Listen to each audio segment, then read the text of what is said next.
Welcome to Artists in the Spotlight, episode number 6. I am your host, Penny Freeman. On today's episode, we have Ethan Foxx, a multi-talented musician, artist, author. He's even a private tour guide in Arizona. He's also a teacher. Ethan has been performing professionally since the age of 15. Over 30 years in his own vocal style, Ethan is able to transition between extremes of gentle and aggressive. Ethan currently fronts the Phoenix bands Kansas, Tribute to Kansas, Americana, and his latest, Hereafter. Ethan is also a fill-in for other bands in the Valley. As an artist, he paints and he creates authentic rawhide shaman drums, and he paints them with symbolic animal totems, and he also designs jewelry. He's the author of the novel Earthkeeper: Awakening at Spider Rock.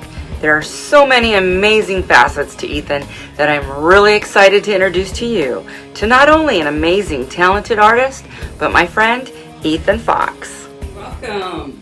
So much to talk about. Let's start from the beginning and tell us about how it was growing up in the Foxx household. Well, first of all, thank you for wanting to do this with me. I appreciate it. I'm honored. I'm honored. Yeah. I appreciate it. Thank you very much. And the Foxx household growing up was very conservative, very Christian conservative early on. And I remember I used to have to sneak to listen to rock and roll music. And, at one point I remember my mom came in like, did they just say they're going to the highway to hell or something? I'm not sure you heard it. I had my ear right to the speaker. But it was a fight. It was a fight to be able to listen to rock and roll. It was a fight to be able to hang the posters and grow the hair and do all that stuff. But things eased up, We got through the hump. My mom plays piano, my dad plays guitar, but they just had ideas about rock and roll for a good while. Mm-hmm. So how did you get your start in music? It just I think it kind of fell into my lap, really. It was one of those things where my oldest brother had a talent show. He was going to play keyboards in a band, and the day of the talent show, everybody quit. Except the drummer, I think it was. So he asked me and he asked my brother, Matt, who plays bass, if we would learn the stuff real fast, and we just got over ourselves and we did it. So we learned the stuff that day, we played, and then I was hooked. Mm-hmm. So. And you guys did a band together? Matt and I did, yeah. Yeah, Matt was in Sweat and Blood with me, and Gadzooks. Mm-hmm. So, yeah, he and I played together for a long time. So was that like early 90s or late 80s? Yeah, it would have been through late 80s would have been Gadzooks up until about 93, 94, somewhere around there when we had a couple lineup changes and we switched the name to Sweat and Blood. We kind of really changed the genre. We got way heavier and way more introspective with the music. And that ran until about 1997 until one of our members committed suicide. Oh. And that was the end. Wow. Man, that sucks. Yeah. So, who were your early influences? Iron Maiden, Ozzy Osbourne, Black Sabbath, Ronnie James Dio, and ironically Bread too. Bread and so a lot of the softer vocals, some of the 70s kind of really soft. What they call it, yacht rock, I guess is what they call it these days. But I always loved it. I loved metal and I loved yacht rock, and those absolutely were my biggest influences. Yeah. So, kind of going back to with your parents and your siblings, so were they supportive of your getting into music once you did get it going? Yeah, surprisingly, once the fights were, all the battles were won, I started performing even in clubs at the age of 15. And for my parents to be as supportive as they were is actually, looking back, is very surprising. I'm grateful for it. Yeah. But yeah, it'd be a high school night, and I'd get done with school, we'd get dressed up, we'd go and play in a club somewhere where they would walk me to the stage, I'd perform, and then they'd walk me out, and then I'd go to school the next day. And so, yeah, they were actually quite supportive, and I think from that moment on they have been.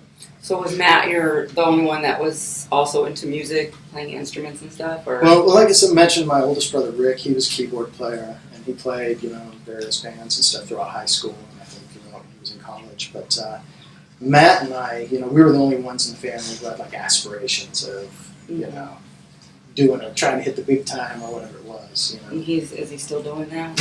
No. When things went the way they did at the end of Sweat and Blood, he just kind of hung it up. His basses are still hanging on my wall. Okay, tell us about your current bands you're in. So I know there's a lot. Your current project is Hereafter. Yeah. So tell us about that, and who are the members of the band? Well, Hereafter is another one of these projects that kind of fell into my lap. Jimmy Catering of Sacred Reich and Deirdre, and of course he too, countless bands. He was doing some work with a couple dudes in Hawaii, and they were putting something together. They brought me in on it, and it kind of, Hereafter was born out of that. It was a different concept that I wasn't aware of when we went in. The minute we started writing kind of Hereafter, changed the name, changed the concept, changed all that stuff. So we did the first album with Gerard Gonzalez and Darren Sullivan and Jimmy and I. And after that first record, we changed the lineup. So right now, current lineup, and I'm so excited about this lineup. We've got Jimmy Catering on guitar, and we have Pete Crane on bass. He was also in Sacred Reich. We have Lisa Belladonna, the sonic sorceress, on keyboards, Hammond's synthesizer. She's all retro. Everything's like old 70s and 80s, real machines. So is she local also? She's in Ohio. Oh, okay. And that's the thing. It's this band, I've never met her in person. I never met Darren or Gerard from the other lineup, in person. And we just shuffle things back and forth. But with the new lineup, rounding it out, we've got Steve Hambrook on the drums. And it's just, for me, it's the dream team. It's absolutely the best lineup I could hope for. Yeah, I definitely like it. I love what you sent, the clips that you sent, because it's definitely got some Ethan in it. I can definitely hear the real Ethan coming out in it. The real Ethan. The real Ethan. True hard rock right there. Yeah. Yeah, so... Yeah, it gets pretty gritty. My voice gets really gritty on that record. Yeah. Yeah. So, let's talk about some of your artwork, your paintings, and the shaman drums that you do. Sure. Tell us about that one. Yeah, I just, I guess I've always painted, but I got more serious about painting probably 13, 14 years ago. I learned to airbrush and stuff, and then just started painting the kind of stuff I wanted to have. I've sold some pieces, and I've given most of them away. But it's one of the things that I really enjoy doing. I just never seem to have the time for it. I love that. I mean, that's cool. Those sell for a lot. I'm sure. I mean, I've seen stuff like that. Yeah. Well, I've learned with art, you can sell it for what people are willing to pay. That's true. So, that is true. Yeah, what you think you. Yeah. Sometimes it sits there for know a long your time, worth, know your worth, yeah. and then I'm like, but people aren't going to pay that. It has to be a labor of love, Mm-hmm. with art, music, or anything really. I mean, because when you really consider the amount of hours you put into it, versus what you can conceivably, expect to make anyway. Yeah. It's a labor of love. I think if people special request something, they're willing to pay the price for what it would take to get it. In 2013, you published your debut novel, Earthkeeper, Awakening at Spider Rock. Now, this is a trilogy, right?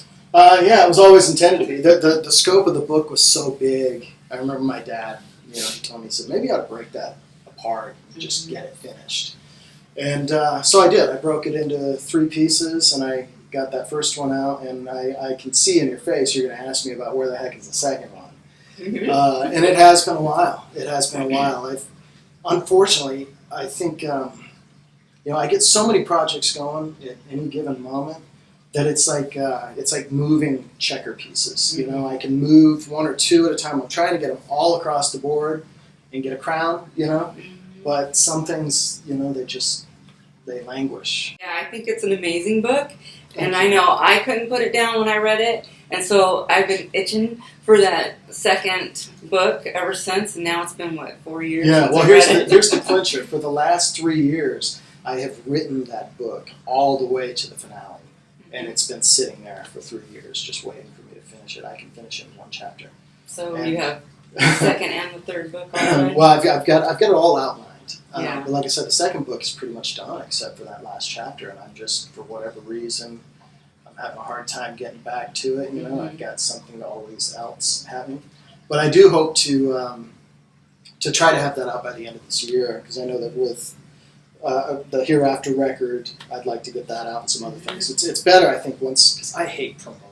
I hate self-promoting. I hate being like, hey, check out my stuff. Look at what I did. I appreciate that, because I have a very, very hard time doing that. And so I think what I'm trying to do, my strategy is to try to get as much done as possible, so that the minute I start sticking my stupid face out there saying, hey, look what I did, then I can just do it over and over again and just promote it all and keep them on that. What I love about it is it all coincides together. Everything that you're doing is all on the same thing.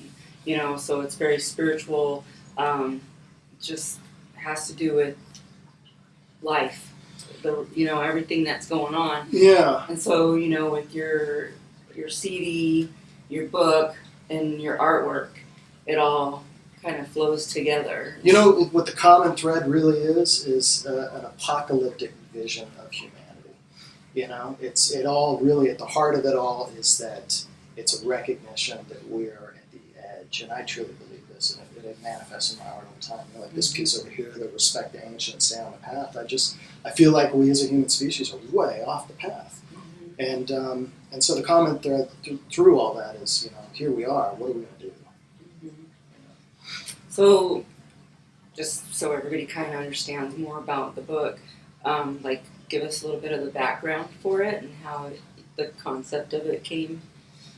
Yeah, well, it's so much. There's so much weird stuff from my own personal life in the book. And that's for a completely different episode where I don't mind looking like a crazy person. But it has elements of UFOs. It takes place on the Navajo Nation. There's skinwalkers, witches. So there's everything from witchcraft to UFOs to kind of the solar storms that knock out all the power and set humanity back, and storms. Basically, the Earth is coming alive and cleaning up. I'm telling you, you'll be on the edge of your seat through the whole thing, because it's just mind-blowing. And the Skinwalkers had me, oh my gosh. But yeah, great book anyway. Yeah, so I appreciate that. Yeah. I can't wait to see what happens. Yeah.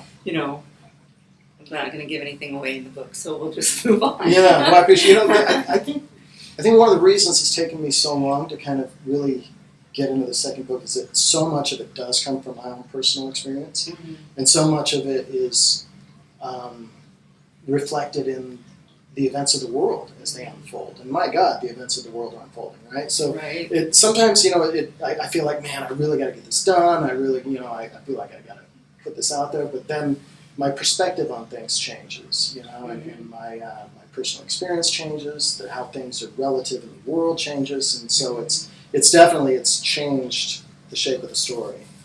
You were a tour guide, so you also have taken people tours out there like Spider Rock and other areas. Mostly Grand Canyon and Sedona.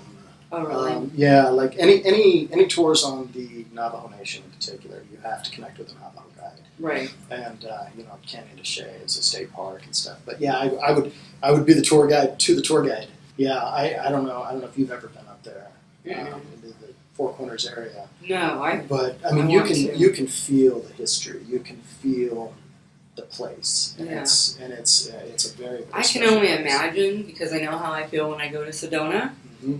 I tell everybody that's my church, because it's just a whole different vibe up there. But I can only imagine like going to Spider Rock, just based off of the book itself, but just seeing, let's see the picture right there. But every time I'm there, I can feel it. I can just see it, and it is very, very similar to what you get with Sedona. Without the crowds and without the kind of feel of tourism. I mean, you're really in it. I bet it's probably more intense. Way intense. Yeah. How did you spend your time during COVID-19 while having the summer off from teaching? Oh man, I was so lucky. I was so lucky that it happened at the end of the school year. You know, for me, it was really fortunate, and it freed me up. And you know, of course, I think like most anybody, when you see empty food shelves, you know, I thought to myself, I gotta figure something else out. I can't rely on everything to be like it is. So I got really into gardening, you know, really fast. Started getting seeds in the ground, started putting up stuff, started putting up hydroponics and all that stuff, and then we went and bought some land, you know, and just, you know, COVID really kind of changed my perspective on things. You know, I'm ready for a big change, and I'm ready to just migrate, get up on the land and do something different. It does definitely open up your eyes to what's coming in our future. Well, it's crazy. It's been crazy, you know, because I mean, I know a lot of musicians are struggling, you know, the same as any of us, you know. I mean, some of them way more than others, you know. I mean, it was their livelihood to play gigs. It was their livelihood to be out there performing. And when you get that kind of rug yanked out from underneath you know. For me, it's just the biggest way that it's affected me personally is that it's just, you know, you don't get that rush, you know, of getting out there and performing. You don't get in the flow, the zone, whatever you want to call it. And so for me, you know, it's led to some depression, ups and downs, and all kinds of things, you know, like anybody's going through. Yeah, a lot of people are. But I'm ready to get back in it. I'm ready to get out there and start performing, and it's been a long time. It's turned into live streaming, so have you given that any thought at all? I've given that a lot of thought. In fact, that's one of the things I wanted to do on the land, is that I'm going to build a recording studio up there, and also I intend to probably have some kind of sound stage, something where there could be, you know, streamed performances or video work, podcasting, that sort of thing. And I think that's the way of the future, you know. And I think it's really cool how a lot of people have stepped up to do it. You know, the tools are so much more available these days, and you know, you can always count on innovation. You know, in a time like this. But I mean, in times like this, I mean, you take what you can get right now, but you know, I mean, it's not the same as being there live and in person, you know, feeling of course. the vibrations of the music, you know. So that, I think, is what people are struggling with right now. Truly. Is just not having that live in this social environment, you know, being out there with other people, you know, that's what's taking a toll on everybody right now. Yeah, but you know what's really cool is to see, you know, people using technology in this way, generating interest in what's happening. And it's like this show, for example, you know, and a lot of people are doing it. And you know, it reminds me, in the late 80s, early 90s, you know, I mean, we had a really thriving music scene back then. I mean, it was thriving. There were a good, you know, 10 original clubs, you know, that you would rotate and play through. There were handful of magazines, you know, that were centered around the local music scene, and there were some cable access shows. And you know, I always felt like over the last 20 years, especially, how much that was kind of missing. You know? And so it's cool to see this happening, and I think it's going to continue. I think if they opened up next week and everybody was back in it, this kind of thing it's a new aspect, and I think it's an important and necessary aspect to build a music scene. It's just, you know, it's really cool to see, you know, the community stepping up and, you know, linking together. I mean, that's one of the things that, I don't know, I wouldn't say that it's been missing, you know, because there's always been a really good vibe of community. But I think what's happening is that it's just becoming more focused, more integrated, and I'm really excited. It's exciting to see what's happening. Yeah. So let's talk about Unity Gain. Unity Gain. Yeah. So what is that? What's the concept of that? Well, Unity. I started a podcast about a year ago, and I had interviewed a lot of the local musicians: Rick Greenlee, Ken Ron, Jimmy, you know, Jimmy Kettering, lots of Dwayne Miller, and I got real busy, and I had a lot of wind out of my sail, you know.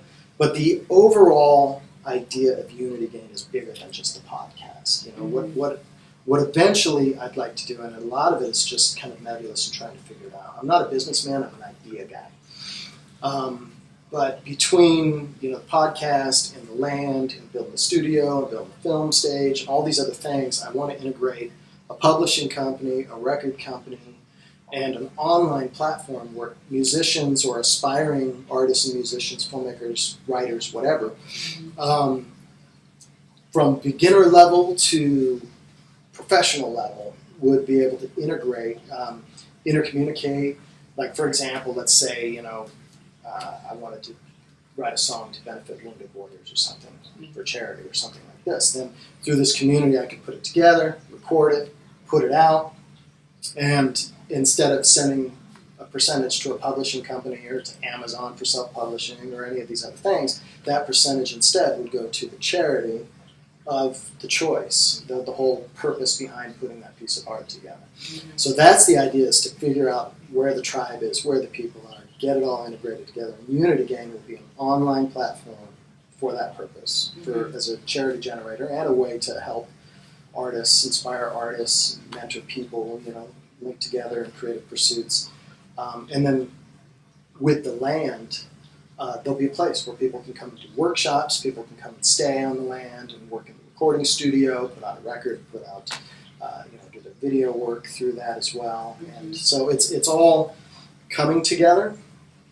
We've got the land, we've got the things in motion, and there's just kind of uncertainties about how to structure in a business sense to link, because it's so big in scope. Right. But I've got a lot of people coming in and interested in getting involved and helping it out, and I'm just hoping to find the right tribe.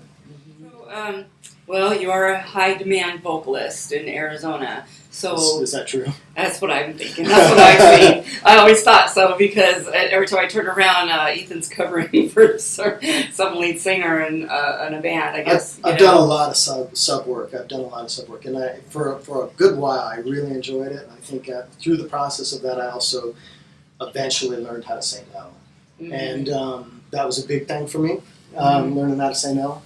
But I've met a lot of great people, and I've got to explore a lot of different styles and genres of music along the way, and I'm happy. I'm happy that people think of me when they need someone to cover. But it's I don't know.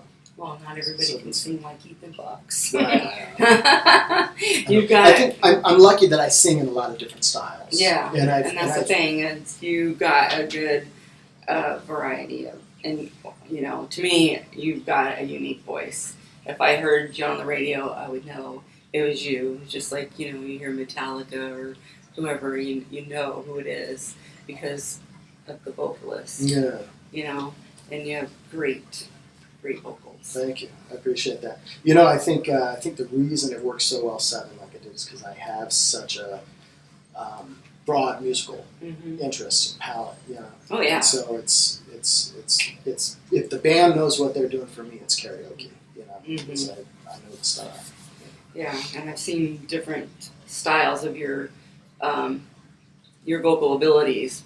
Through Third Rock and Kansas and Kansas. Yeah. Tripwire's been a lot of fun for me. That one I haven't been out to see yet. I don't think there was one I seen and you played at the Blues, but I can't remember. I was doing Hair Razor. That was probably Hair Razor's a lot more like heavy kind of metal, White Zombie, Tool, Faith No More, and that kind of stuff. Dio. And then Tripwire is just all around good time. Dance floors packed, everything from Journey to Duran. Oh wow! And it's all over the place. It's a lot of fun to play with those guys. Yeah, I have to get out and see that one whenever. How often do you get out to check any of the local bands if you're not playing a gig? I'm sad to say, rarely, if ever. I think it's one of those things where at a point I was working so much, between working a day job and all the other things I was doing and performing just about every weekend. I just got to it's like, who wants to go to work on Saturday, you know what I mean? It's like, for me, if I had that rare weekend off, it was just going in to the venues was the last thing on my mind, really. And that's a drag because there's so much music out there, and I've got so many friends out there that I would love to go see. Oh, yeah.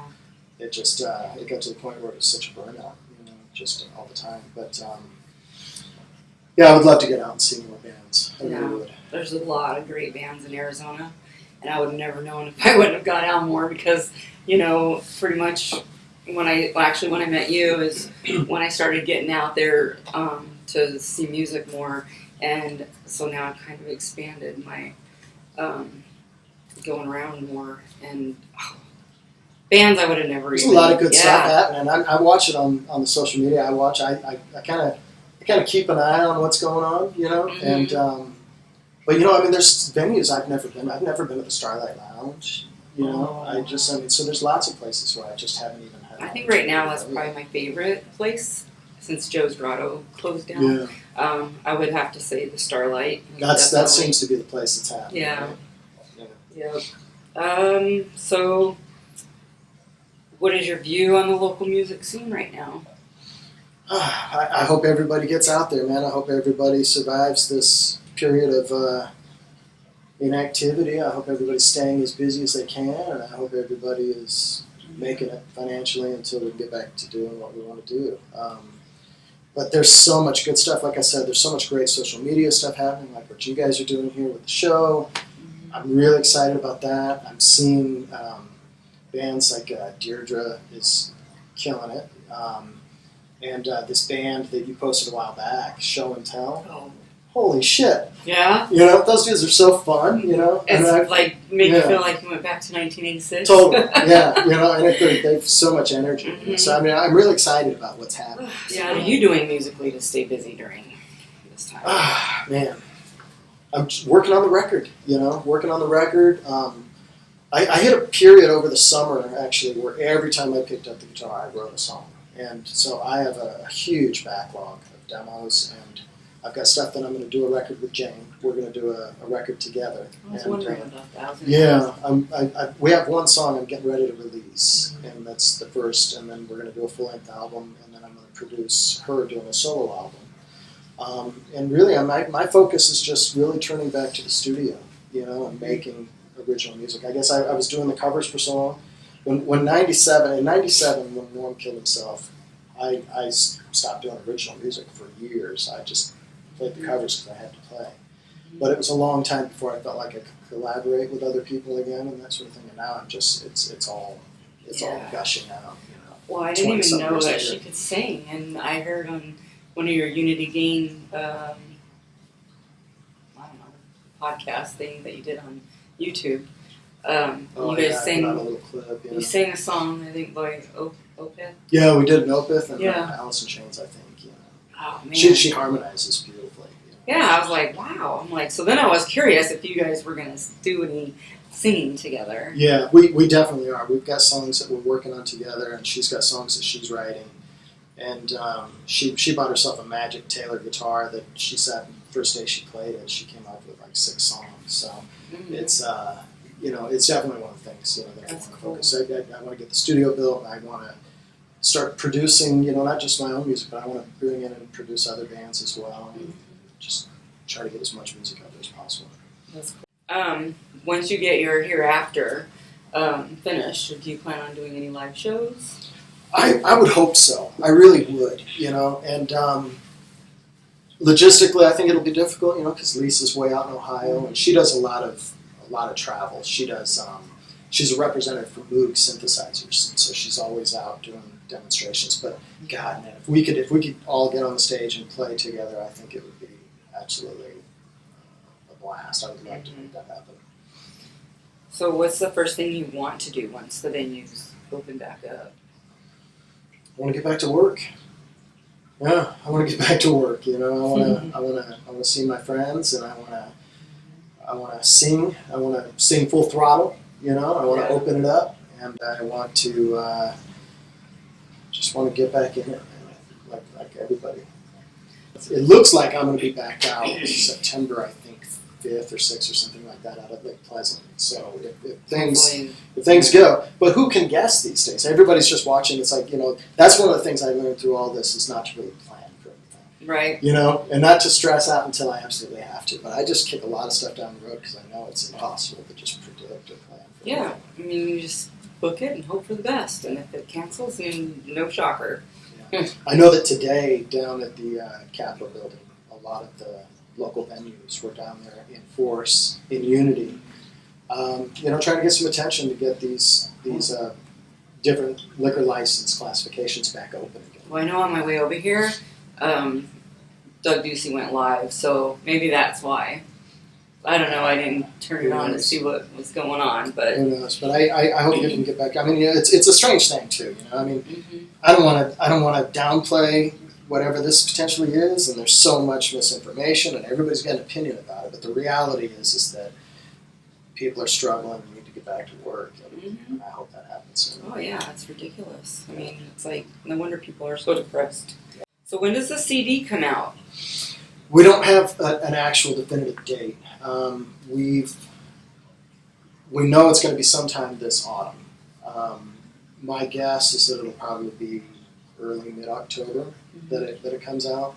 But we're just, the thing is, it's not coming out until it's perfect, and I don't. It's not going to be like some Guns N' Roses record that takes 20 years to get out. It's going to have to be that perfect. But it's, I'm really proud of this one, and I know Jimmy and I together have really put a lot of hours into the production of this. It's by the time it's done, it's going to be, I'm going to imagine like a mix between Opeth, Iron Maiden, Pink Floyd, and Allison Trains, and there's going to be a lot of production. If ever anybody would say, hey, that record is maybe overproduced, I'll take it. I'm going to overproduce the shit out of this record. So. Wow. Yeah. Okay, so do you have any advice that you would give to other? Yeah, and maybe this is maybe where it comes from. Maybe I've been told this, but I would say, keep your ego in check, and pursue your passions with purpose.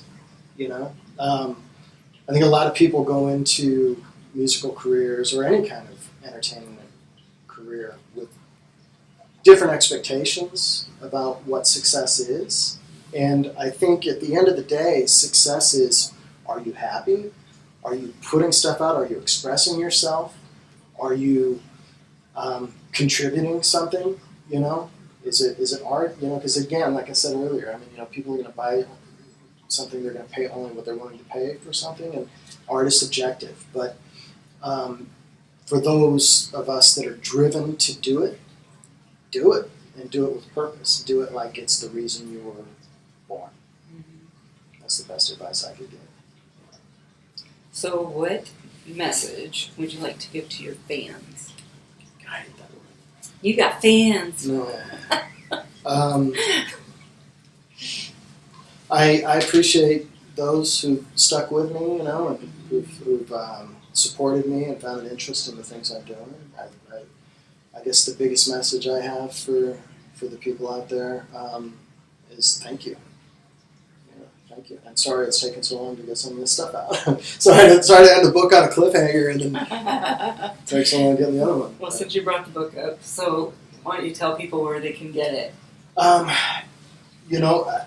If you go to my website, ethanfoxx.com, that's probably the best bet. I know it's on Amazon. You can be searched on Amazon. Unfortunately, with CDs and books and things, I've recently discovered, and that's one of the really shitty things that happened over this whole Corona thing, is that especially CD Baby and Amazon and other outlets where people have self-promoted or self-published or done something like that, without any notice, without any rhyme or reason, these companies have gone and they've changed certain things, they've broken certain links. So a lot of bands who've had CDs out there for a long time, in fact, listen up, if you're one of them and you're wondering why nobody's buying a record, check your links, click them. Any place that you've posted, so if you've worked at CD Baby or if you've published any kind of book through Amazon, check your links, make sure they're going through. I need to go fix a few still. But CD Baby in particular, you click the link through to buy the record and it just tells you we've shifted our focus to something else. And so there's a lot of dead-end links for a lot of self-published artists out there right now. Oh, wow. Definitely something to check into. Yeah. So check out ethanfoxx.com if you want. 2 X's, yes. Yes, 2 X's, and you can check out his artwork. You can buy his artwork and the book. Yeah. CD. Yes, everything's linked in my website, I believe. Most of those links are active. All of that stuff can be looked at in the website. And New Hereafter coming out in October, and second book sometime by the end of the year. Yeah, you've heard it before. Yeah, I can't wait. All right, well, thank you so much for taking time out of your schedule to let me interview you. Thank you. I appreciate the interest, and thank you guys. Thank you guys for all coming over and doing this, Shane and Dylan, Trevor. Thank you guys. It's been an honor and a pleasure. Yeah, thank you.